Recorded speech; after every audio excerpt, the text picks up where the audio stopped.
사랑이 많으신 아버지, 오늘 하루도 주님께서 우리에게 호흡할 수 있는 생명을 주시고 주님의 전에 나와서 기쁨으로 찬양하고 주님의 말씀으로 또 하루 시작하게 해주신 은혜에 감사드리옵나이다. 날마다 살아가는 우리의 삶 가운데 우리의 생각이나 우리의 판단이 앞서지 않게 해주시고 언제나 주님이 우리보다 더 크심을 인정하게 하셔서 주님을 의지하고 온전히 주님만을 신뢰하고 살아갈 수 있는 우리 모두가 되게 하여 주시옵소서. 힘이 들 때마다 주님이 완전하신 하나님이라는 것을 잊지 않게 하셔서 주님이 모든 것을 선하게 이끌어가심을 믿게 하게 해주시고 그 선하신 하나님 때문에 살아갈 수 있는 우리의 믿음이 될 수 있도록 또한 인도하여 주시옵소서. 연약한 우리의 처지를 주님께서 아시오니 너무 힘들지 않게 하여 주시고 견뎌낼 수 있도록 하여 주시고 이겨낼 수 있게 하셔서 주님이 살아계심을 증거할 수 있는 아름다운 신앙의 길을 걸어갈 수 있는 우리 모두가 되게 하여 주시옵소서. 오늘 하루도 말씀을 굳건히 붙잡고 말씀 앞에 순종하고 살아갈 수 있는 귀한 자녀들 될 수 있도록 하여 주시고 그 안에 우리의 온전한 행복이 있음을 알게 하셔서 행복이 충만한 가운데 기쁨 가운데 살아갈 수 있는 우리 모두가 되게 하여 주시옵소서. 감사하며 이 모든 말씀을 살아계신 예수님 이름으로 기도했사옵나이다. 아멘. 찬송가 436장 찬양하시겠습니다.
오늘 저희가 함께 나누실 말씀은 여호수아 5장 2절에서 15절까지 말씀입니다. 앞에 화면을 보시고 함께 봉독하겠습니다. 그때 여호와께서 여호수아에게 이르시되 너는 부싯돌로 칼을 만들어 이스라엘 자손들에게 다시 할례를 행하라 하심에 여호수아가 부싯돌로 칼을 만들어 할례산에서 이스라엘 자손들에게 할례를 행하니라. 여호수아가 할례를 시행한 까닭은 이것이니 애굽에서 나온 모든 백성 중 남자 곧 모든 군사는 애굽에서 나온 후 광야길에서 죽었는데 그 나온 백성은 다 할례를 받았으나 다만 애굽에서 나온 후 광야길에서 난 자는 할례를 받지 못하였음이라.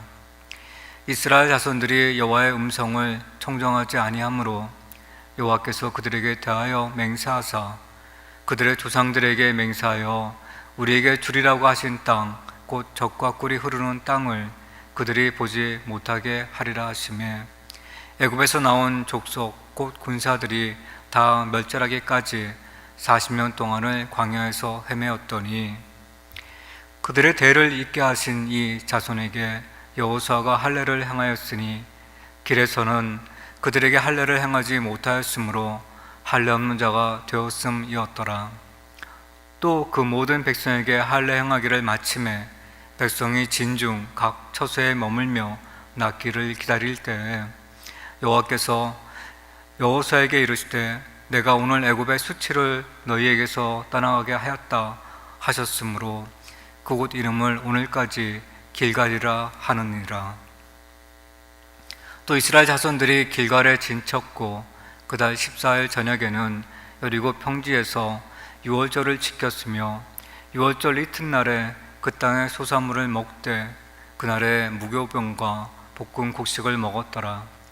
또 그 땅의 소사물을 먹은 다음 날에 만나가 그쳤으니 이스라엘 사람들이 다시는 만나를 얻지 못하였고 그 해에 가나안 땅의 소출을 먹었더라. 여호수아가 여리고에 가까이 이뤘을 때에 눈을 들어 본즉 한 사람이 칼을 빼어 손에 들고 마주 서 있는지라. 여호수아가 나아가서 그에게 묻되 너는 우리를 위하느냐 우리의 적들을 위하느냐 하니 그가 이르되 아니라 나는 여호와의 군대 대장으로 지금 맞느니라 하는지라. 여호수아가 얼굴을 땅에 대고 엎드려 절하고 그에게 이르되 내 주여 종에게 무슨 말씀을 하려 하시나이까. 여호와의 군대 대장이 여호수아에게 이르되 내 발에서 신을 벗으라 내가 선 곳은 거룩하니라 하니 여호수아가 그대로 행하니라. 아멘.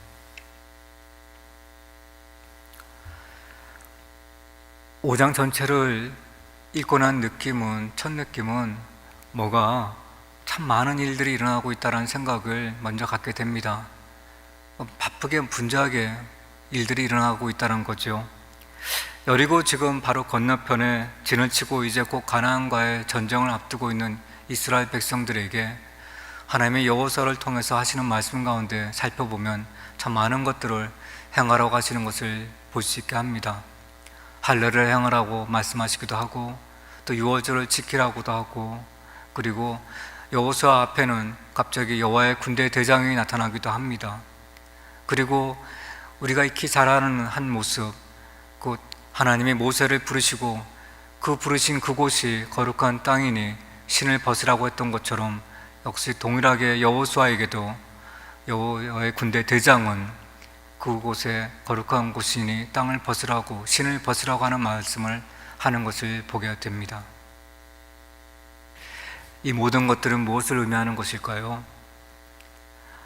아마도 하나님은 분명하게 여호수아를 통해서 이스라엘 백성들이 지금 가나안 바로 그 입성하자마자 첫 발을 내딛는 그곳에서 분명하게 하나님은 이스라엘 백성들을 말씀하고자 하는 것이 있다라고 하는 것을 이 말씀 속에서 살펴보게 합니다. 많은 일들이 있다라고 한다는 것은 곧 하나님이 일하시는 시간이 시작되었다라고 하는 것을 의미하는 것이기도 할 것입니다. 하나님의 시간표가 작동이 되었다고 말씀을 드리는 것입니다. 그때는 곧 하나님의 은혜의 시간이 시작되라고 하는 것을 또한 우리는 이미 말씀 속에서도 살펴볼 수 있게 합니다. 그래서 지금부터 하는 모든 일들은 이스라엘 백성들이 어떠한 자력으로 해서 이뤄낸 그들이 고군분투해서 이뤄냈던 노력의 대가도 아니고 그 모든 것들은 하나님이 이뤄가시는 일이라고 하는 것을 우리는 이 말씀 속에서 또 살펴볼 수 있게 됩니다. 그것이 바로 하나님의 은혜의 시간이고 또 여호수아를 통해서 이스라엘 백성들에게 많은 것들이 하게끔 했던 목적이라고도 할 수 있을 것 같습니다. 그러면은 하나님은 무엇을 하시고자 했던 것일까요? 이 많은 것들은 한 가지를 향해서 하고 있는 것을 보게 됩니다. 그것은 바로 하나님의 신실하신 그 하나님이 언약을 성취하는 것을 보게 하시고자 했던 것입니다. 아브라함에게 맺었던 그 언약의 곧 지금 모세를 통해서 그리고 여호수아를 통해서 하나님의 그 약속에 하나씩 구체적으로 이뤄가고 있는 것을 이스라엘 백성들을 통해서 하나님은 그것을 그 시간에 이스라엘 백성들을 초대해 그 일을 이뤄가시는 것을 보게 하신다는 것입니다. 그래서 하나님은 그 모든 것들의 언약의 성취라고 하는 것이 오늘 여러 가지 일들을 통해서 서로 연관지어 가면서 이 모든 것들은 하나님의 행하시는 일이라고 하는 것을 이스라엘 백성들에게 똑똑히 보여주고자 했던 것이기도 합니다. 여호수아는 하나님 말씀대로 그곳에서 할례를 행하게 됩니다. 이제 말씀 보게 되면은 그때 여호와께서 여호수아에게 이르시되 너는 부싯돌로 칼을 만들어 이스라엘 자손들에게 다시 할례를 행하라 하심에 곧 그 이유에 대해서 할례를 행했던 그 이유에 대해서 5절 말씀에서는 그 나온 백성은 다 할례를 받았으나 다만 애굽에서 나온 후 광야길에서 난 자는 할례를 받지 못하였음이라고 그 이유에 대해서 말씀을 하고 있는 것을 보게 됩니다. 그 나온 백성이라고 한다는 것은 출애굽한 1세대의 광야 세대를 얘기합니다. 그들은 할례를 받았지만 광야에서 난 자들은 할례를 받지 못했기 때문에 지금 하나님은 여호수아에게 그들에게 할례를 행하라고 말씀하고 있다는 겁니다. 우리는 이 말씀 속에서 의아하게 생각을 해볼 수 있게 합니다. 왜 하필이면은 지금 이 긴박한 시점에서 하나님은 여호수아를 통해서 이스라엘 백성들 그 군대에게 할례를 행하라고 하셨을까? 또 모든 남자들에게 할례를 행하라고 했을까? 잘 아시다시피 할례라고 한다는 것은 남자 생식기의 표피를 일부를 잘라내는 것입니다.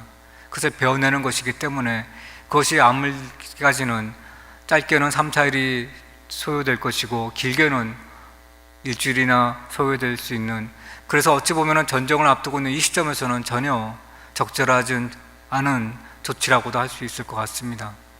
차라리 만약에 하나님께서 이스라엘 백성들에게 할례를 하기를 원하셨다고 한다면은 요단강 동편 더 안전한 곳이라고 할 수 있는 시딤에 머물고 있을 때 차라리 그때 할례를 행하게 하셨으면은 지금 이 시점에서 보용하는 데도 전혀 지장이 없고 전쟁을 치르는 이 시점에서 그것이 오히려 그들에게는 아무런 장애가 되지 않을 텐데 왜 하필이면 지금 이 시기를 앞두고 있는, 전쟁을 앞두고 있는 시점에서 하나님은 할례를 행하라고 했을까?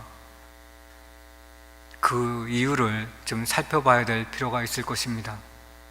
더욱이 이때는 지금 5장 1절에서 말씀해서 보듯이 좋게 이스라엘 백성들이 200만에 가까운 식소들까지 다 포함하면 200만에 가까운 그 많은 인원들이 마른 요단강을 건너므로써 가나안 땅에 있는 모든 족속들에게 그 마음을 녹이고 정신을 잃어버릴 정도로 그들의 간담을 선나게 했던 그 일을 겪은 바로 후라서 어찌 보면은 이스라엘 백성들이 전쟁을 치르는 이 시점에서는 더할 나위 없이 그들의 사기 충만하고 또 그리고 그들의 사기가 완전히 저하됐을 가장 좋은 시점에 그들을 할례로서 묶어둔다는 것은 바람직하거나 또는 지혜로운 방법이 아니라고 생각했음에도 불구하고 하나님은 분명하게 여호수아에게 할례를 행하라고 하는 것을 말씀하고 있다는 겁니다.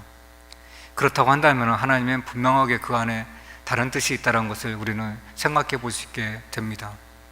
할례가 처음 등장하는 것은 창세기 17장 10절에 아브라함과 언약을 맺으셨던 하나님이 아브라함에게 명령하셨던 것을 통해서 할례가 첫 등장을 합니다. 17장 10절의 말씀은 너희 중 남자는 다 할례를 받으라. 이것은 나와 너희와 너희 후손 사이에 지킬 내 언약이라고 얘기를 합니다. 하나님은 지금 이스라엘 백성들 곧 이후에 있을 모든 백성들까지 포함해서 아브라함에게 지금 말씀하고 있는 것은 할례는 곧 하나님의 언약이라고 말씀을 하고 있다는 겁니다. 그리고 11절 말씀처럼 너희는 표피를 베어라. 이것이 나와 너희 사이의 언약의 표징이라고 말씀을 합니다. 창세기 17장의 배경을 좀 살펴보게 되면은 이때는 창세기 16장에서 17장 사이에 넘어올 때 13년이라는 시간이 흐른 후입니다. 그 사이에 아브라함은 99세가 되었고 13년 전에는 그 사이 동안에 아브라함은 하갈을 통해서 이스마엘을 낳았을 때이기도 합니다. 하나님은 13년간 아브라함에게 침묵하셨던 시간이기도 합니다.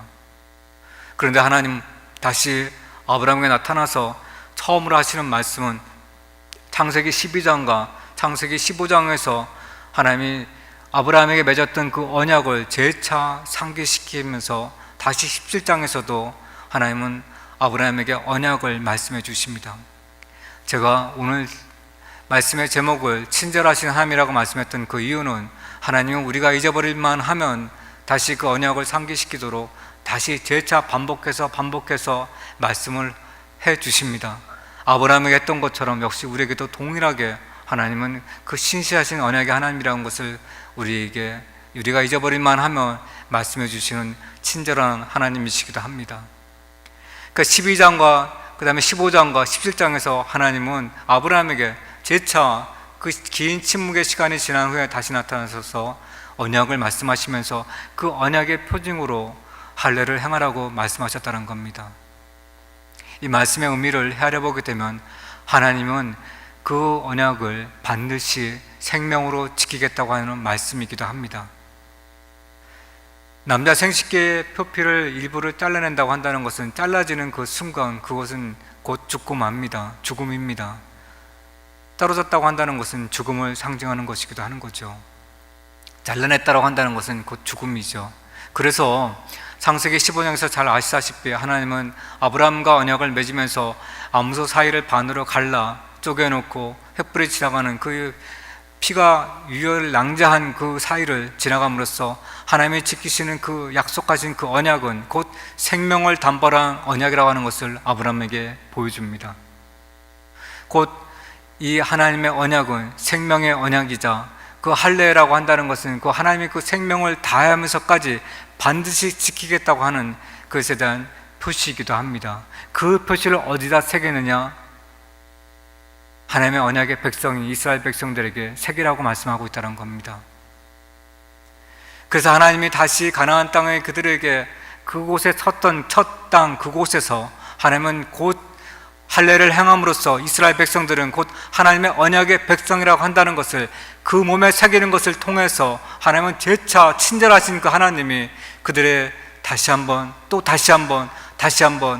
그들에게 마음에 새기기를 원하셨다는 것입니다. 이게 하나님이 신실하신 하나님이라고 하는 것을 이스라엘 백성들에게 보여주고자 했던 것이고, 또한 역시 이 시대를 살아가고 있는 우리에게도 하나님이 동일하게 약속하시는 언약이기도 합니다. 그래서 이것에 대해서 하나님은 처음 그 땅에 이르렀을 때 반드시 할례를 하라고 하셨던 그것으로 이스라엘 백성들에게 말씀하신 이유이기도 합니다. 그만큼 할례는 언약의 백성으로서 이스라엘 백성들에게 중요했던 일이었다는 것이죠. 또 두 번째로 말씀하고 있는 것은 또 10절 말씀에서 보듯이 유월절을 지키라고 하는 말씀을 하십니다. 또 이스라엘 자손들이 길갈에 진쳤고 그달 14일 저녁에는 여리고 평지에서 유월절을 지켰으며 라고 얘기합니다. 유월절을 지킨다고 한다는 그 말의 의미는 또한 이런 의미를 지니고 있을 것 같습니다. 유월절이라고 한다는 것은 애굽의 모든 장자가 죽음의 심판을 당할 때 이스라엘 백성만이 문설주에 양의 피를 바름으로써 그 죽음에서 생명을 지켜냈던 것처럼 그 구원의 사건이 시작했던 그 유월절을 지키면 곧 하나님이 그 죽음의 땅에서 생명의 땅으로 옮겨가는 첫 출발점이 유월절로 삼았던 것처럼, 다시 말하면 지금 광야에 있었던 이스라엘 백성들이 가나안 땅에 첫 발을 내디뎠다고 하는 그곳은 하나님의 언약이 성취했던 첫 출발점으로 삼기 원하셨기 때문에 이스라엘 백성들에게 재차 유월절을 지키게 함으로써 그것을 기억하라고 말씀하셨다는 것입니다. 유월절은 하나님이 죽음에서 생명으로 건져낸 것을 기억하게 하는 기념일이기도 합니다. 더 나아가서 신약에서는 예수님이 떡을 떼어서 살을 먹으라고 말씀하셨던 것과 잔에 들어서 그 잔을 내 피를 마시라고 했던 그 피가 언약의 피라고 말씀하셨던 것, 곧 제자들에게 마지막 만찬을 나누시면서 하나님 예수님께서 말씀하셨던 그 언약은 곧 유월절을 다시 재차 상기시는 것이기도 하지만 곧 그것을 통해서 예수 그리스도를 기념하고 지키라고 말씀하셨던 것처럼 유월절은 생명으로 나아가는 것에 대한 출발점이자 그것에 대한 기념을 말씀하는 것이라고도 할 수 있습니다. 그래서 이스라엘 백성들에게는 이 할례와 그리고 이월절이 반드시 어떠한 그 상황 속에 있다 할지라도, 그 위기의 상황이라 할지라도, 절박하고 지금 맞닥뜨린 상황이 긴박한 상황이라 할지라도 반드시 이스라엘 백성들이 그것을 행했어야 했던 이유이기도 한 것입니다. 이 두 가지는 그래서 하나님이 그 땅에 이제부터 시작되는 그 모든 일들은 이스라엘 백성들의 어떠한 노력으로서 이루어지는 일들이 아니라 하나님의 은혜의 시간이라고 하는 것을 철저하게 깨닫게 하기 위해서, 그것을 확신케 하기 위해서 여호수아 앞에 여호와의 군대 대장이 나타나게끔 하시기도 했던 것입니다. 이제부터 하는 그 모든 것들은 하나님의 전쟁이라고 하는 것을 여호와의 군대 대장을 통해서 보여주는 것이고, 그래서 이스라엘 백성들로 하여금 그곳은, 곧 하나님의 전쟁이 임하는 그곳은 거룩한 곳이기 때문에 여호와에게, 그 이스라엘 백성들에게 보여주고자 했던 것은 여호수아의 그 신을 벗음으로써 그 땅이 거룩한 땅이라고 하는 것을 이스라엘 백성들에게 보여주고자 했던 것이기도 합니다. 14절 말씀에서 그가 이르되 아니라 나는 여호와의 군대 대장으로 지금 왔느니라 하는지라. 여호수아가 얼굴을 땅에 대고 엎드려 절하고 그에게 이르되 내 주여 종에게 무슨 말씀을 하려 하시나이까. 여호와의 군대 대장이 여호수아에게 이르되 내 발에서 신을 벗으라. 내가 선 그곳은 거룩하니라 하니 여호수아가 그대로 행하니라. 이제부터 일어나는 그 모든 일들은 하나님의 온전한 하나님의 전적인 은혜로서 일어나는 일이라고 하는 것을 그 여호와의 군대 대장을 통해서 보여주는 것이고, 또 여호수아가 그곳이 거룩한 땅으로서의 보여주는 그 신을 벗은 것을 통해서 그것을 보여주는 것이라고도 말씀드릴 수 있을 것 같습니다. 잘 아시다시피 우리는 그 이후에 일어나는 일들을 보게 되면 여리고성이 어떻게 무너지는지, 전적으로 하나님의 은혜로서 하나님의 모든 일하심을 통해서 여리고성이 무너진 것을 우리는 그 후반부에 있는 말씀을 통해서 우리는 또한 알기도 합니다. 그런 것처럼 그 하나님이 약속하신 신실하신 하나님이 그 언약이 성취되는 그곳은 곧 하나님의 그 모든 이스라엘 백성들에게 은혜가 임하는, 그래서 모든 일들이 거룩한 하나님의 일하심이 이스라엘 백성들에게 보여주는, 또 이스라엘 백성들이 그것을 체험하는 은혜로운 시간이 되는 것이기도 한 것입니다. 세계적으로 아주 유명한 서커스 팀이라 할지라도 종종 그 공중 고개를 한다든가 또는 줄타기를 할 때 그들은 실수하기도 합니다. 어찌 보면은 공중 고개를 하는 서커스 팀원들이나 또는 줄타기 하는 팀원들이 그 당일에 그들의 신체적인 어떤 컨디션에 따라서도 실수가 일어나기도 할 것이고, 또 아니면은 그 줄의 장력이라든지 아니면 공기의 흐름이라든지 아니면 무대 조명에 따라서라든지 또 습기라든지 여러 가지 이유 때문에 그들이 종종 실수가 또 낙상사고로서 일어난 것이기도 할 것입니다. 하나님의 일할 때 우리는 우리가 무엇을 집중해야 되는지, 마치 서커스 하는 그 팀들이 반드시 그 하는 일들을 통해서 집중하고 타이밍이 맞아야 낙상사고가 일어나지 않고 아주 좋은 묘기로서 관객들을 즐겁게 해주는 것처럼 하나님의 일하시는 그 시간에 우리는 하나님께 집중을 해야 할 것입니다. 하나님의 은혜의 시간 속에 우리는 하나님의 일하시는 게 우리를 쓰일 수 있도록 내어드려야 할 것입니다. 그것은 바로 하나님께 집중하는 것이고 하나님의 타이밍에 우리가 함께 참여하는 것이기도 할 것입니다. 우리가 살아갈 때 어려움이 있다고 한다는 것은 어려움이 있기 때문에 그 일이 어려운 것은 아닙니다. 어려움이 있기 때문에 힘들어하는 것이 아니고 그 어려움을 헤쳐나갈 수 있는 하나님이 우리 삶 가운데 없기 때문에 우리는 어렵다고 말씀드릴 수 있을 것 같습니다. 그 어려움을 해결하시는 하나님을 우리가 붙들기만 한다면 그 어떠한 고난이나 그 어려움 속에서도 그 능히 헤쳐나가는 하나님이 그를 해나가시기 때문에 우리는 전적으로 하나님만의 그 은혜 가운데 머물기만 한다면 그 어떤 어려움도 우리에게는 어려움이 아닐 것입니다. 오늘 우리에게 이 말씀하시는 것들은 하나님의 이 거룩한 땅, 그 하나님이 일하시는 그 모든 세상의 그곳은, 그 시간은 하나님의 거룩하신 땅이자 하나님의 거룩하신 시간에 하나님의 일하심을 보여주는 것이기에 우리는 그 거룩하신 하나님 앞에 집중하고 하나님 앞에 나 자신을 내어드리는 타이밍을 잡고 나가야 될 것이라고 이 말씀 속에서 우리는 살펴볼 수 있을 것 같습니다. 여러분이 하나님께 온전히 집중하고 나갈 수 있기를 소망합니다. 그리고 그 하나님이 선하신 하나님이시기 때문에 그 모든 것들을 하나님의 뜻대로 일어나가실 것을 믿으시는 자가 되시기를 소망합니다. 하나님은 반드시 그 신실하신 대로 그 모든 것을 이루어 가십니다. 그 언약의 성취를 이루어 가시는 그 하나님을 오늘 하루도 여러분 굳건히 붙들고 당당하게 승리할 수 있는 자 여러분 되시기를 간절히 축원드립니다. 다 같이 찬송가 446장 같이 찬양하시겠습니다.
하늘에 계신 우리 아버지여, 이름이 거룩히 여김을 받으시오며 나라가 임하시오며 뜻이 하늘에서 이루어진 것 같이 땅에서도 이루어지이다. 오늘 우리에게 일용할 양식을 주시옵고 우리가 우리에게 죄 지은 자를 사하여 준 것 같이 우리 죄를 사하여 주시옵고 우리를 시험에 들게 하지 마시옵고 다만 악에서 구하시옵소서. 나라와 권세와 영광이 아버지께 영원히 있사옵나이다. 아멘. 우리의 기도를 들으시는 아버지, 크게 외치고 기도하겠습니다.